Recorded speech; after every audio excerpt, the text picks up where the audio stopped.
হাসান, মামা দেশের অবস্থা খুব খারাপ।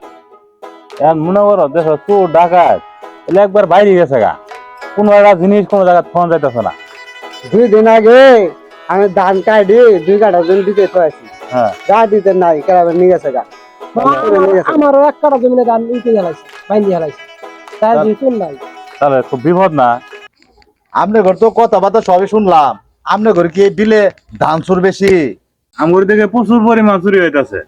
শুনেন, এলাকার মধ্যে এমন কোন পোলা আছে যে আমার এডাডি ধান চুরি করবো?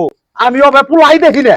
শোনো হাসান, এই লোকের সাথে আমরা মিল দিয়ে আমরা শুনি একটা বুদ্ধি পরামর্শ নেই, কি বে এই লোকের ধান চুরে যায় না, এটা পরামর্শ আমরা নেই নাকি? ঠিক আছে বেড়া যে ডায়লগ দিতেছে, বেড়া মনে হয় কিছু জানে। হ্যাঁ হ্যাঁ হ্যাঁ তাহলে ভাই আপনারা বই আমরা নিয়ে এলাকাটা সুন্দর। ভাই বিস্কুট খাই আরে কি করে বাঙ্গো ওই খা না, তুই তো বাতি খাইলি হেলা দেখলাম।